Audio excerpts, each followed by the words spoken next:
Welcome to this latest update on the Yarslow model railway, and today we are looking at operation part 2, and part 2 is all about the trains. Now before we get into running some trains, let me give you a very brief update.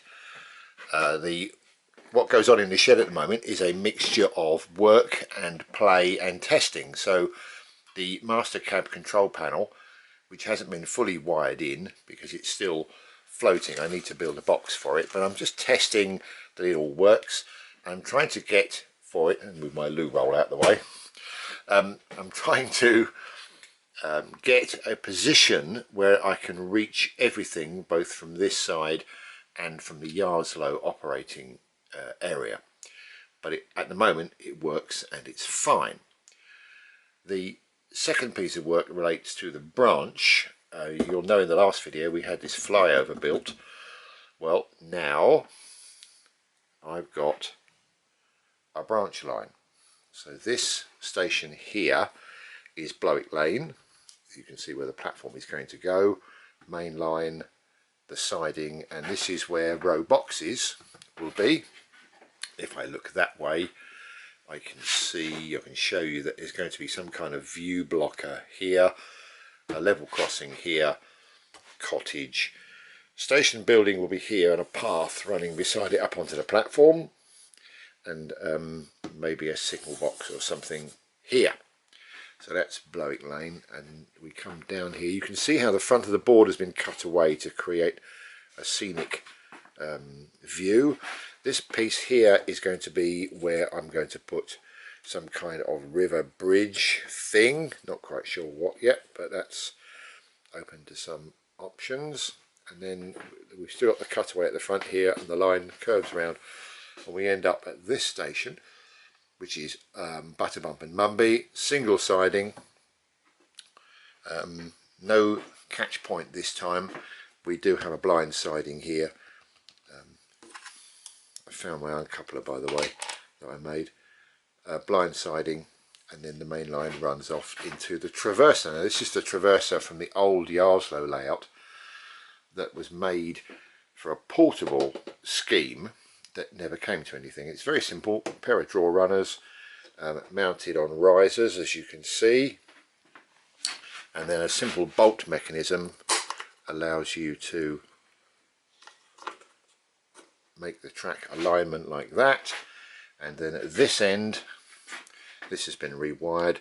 We've got track selection 1, 2, 3, 4, and then an on-off switch. So turn it off, select the track you want, turn it on, that track becomes live. If you look down the branch, you can see I've got the two boys trains, and I've parked the milk train here out of the way. I could run, in fact I will run, as part of this video, I will run the engineers train around for you just to show how it works. So looking down the branch, that's what we've got. Now as far as the playing and testing is concerned, there's a lot of running trains and testing going on at the moment, partly because it's fun, and while I'm working I can have things running around the main line, and partly to make sure that everything works as it should. Now this particular train, the locomotive on this particular train is my new J72 that isn't running very well. I noticed it's chipped, and I wonder if that's an issue. It's only running obviously on a DC layout, but there are a number of wagons that have been recently purchased as part of the freight trains here, and it's important that I make sure that they all run well. There's a couple with wobbly wheels that I've had to change. I've acquired a couple of coaches, which I'll show you later, that have had re-wheeled as well. So it's important that we test to make sure everything is fine, and if it doesn't work, it gets weeded out. Now when it comes to running trains, I've got my train table here, and I can see that if I want to run an up express, which is where we're going to start, I need track 5. So I have selected track 5 on here, and I'm going to run this train on the up train on controller F. So using the master cab control panel, the up line is set to F.